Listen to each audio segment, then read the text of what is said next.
எனக்கு மிகவும் பிரியமானவர்களே, இயேசு, நான் சென்று உங்களுக்கு ஒரு துணையாளரை அனுப்புவேன், அவர் உங்களை முழு உண்மையை நோக்கி வழிநடத்துவார். இன்று அன்னையாம் திருச்சபை தூய ஆவியானுடைய பெருவிழாவை கொண்டாடுகின்றது மகிழ்ச்சியுடன். இயேசு தூய ஆவியானவரால் முற்றிலும் ஆட்கொள்ளப்பட்டு இறைப்பணியை மிக மகிழ்ச்சியோடு செய்தார். சென்ற இடமெல்லாம் நன்மைகளை செய்து கொண்டே போனார். அவரிடம் இருந்தது இந்த தூய ஆவியினுடைய கனிகளான அன்பு, மகிழ்ச்சி, அமைதி, பொறுமை, பரிவு, நன்னயம், நம்பிக்கை. இவையெல்லாம் அழியாத சொத்துக்கள், பொக்கிஷங்கள், விண்ணகத்திலிருந்து கொடுக்கப்பட்ட அழியாத கனிகள். இதை வைத்து கொண்டுதான் ஆண்டவர் உலகத்தையே கலக்கினார், நோய்களை குணமாக்கினார், பேய்களை ஓட்டினார், மனதுருக்கத்தோடு மக்களை பார்த்தார், அன்பு செய்தார், அரவணைத்தார், பாவிகளை மன்னித்தார், ஏற்றுக்கொண்டார், புரிந்து கொண்டார், பரிவு காட்டினார், அக்கறை கொண்டார்.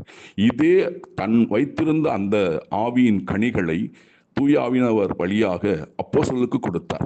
அதே ஆவியினால் ஆட்கொள்ளப்பட்ட திருத்துதர்கள் மிக மகிழ்ச்சியோடு அவர்கள் அனைத்தையும் செய்தார்கள். பழைய வாழ்க்கையை அவர்கள் மனித உடலில் இருந்த பலவீனங்கள் மறைந்தது. ஆவியினால் ஆட்கொள்ளப்பட்டு புதிய படைப்பாக மாறி நற்செய்தி அறிவித்துக் கொண்டு போனார்கள். துன்பங்கள் இருந்தது, ஆனால் வலிமையாக இருந்தார்கள். பாடுகளை அனுபவித்தார்கள், ஆனால் சந்தோஷமாக இருந்தார்கள். வாழ்க்கையில் நெருக்கடி இருந்தது, ஆனால் அவர்கள் கலங்கவில்லை. காரணம், தூய ஆவியானவர் செயல்பட்டார். அதே ஆவியானவர் தான் நாம் ஞானஸ்தானத்தின் வழியாக, உறுதிப்பூசல் வழியாக, இன்னும் பல அருட்சாதனங்கள் வழியாக பெற்றிருக்கிறோம். அப்போ நம்முடைய அன்றாட வாழ்க்கையிலே நிறைய துன்பங்கள் நிறைய உண்டு, பலவீனங்கள் உண்டு, கஷ்டங்கள் உண்டு. ஆனால் தூய ஆவியானவரால் இயக்கப்பட்டு அவர்களை கிறிஸ்தவர்கள். தூய ஆவியானவர் எங்கே இருக்கிறதோ அவங்க விடுதலை உண்டு. மகிழ்ச்சியோடு, மன மகிழ்ச்சியோடு, தைரியத்தோடு தூய ஆவியானுடைய துணை கொண்டு வாழும் பொழுது, தூய ஆவியானுடைய துணை கொண்டு செபிக்கிற பொழுது, எந்த தூய ஆவியானவர் நிரப்பினாரோ அத்தி ஆவியானவர் நம்மிடத்தில் இருக்கிறார். நம் வழியாக அவர் மகிமைப்படுவார். எனவே மகிழ்ச்சியோடு இறைப்பணியை செய்வோம்.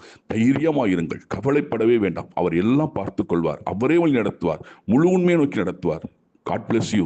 சந்தோஷமாயிருங்கள்.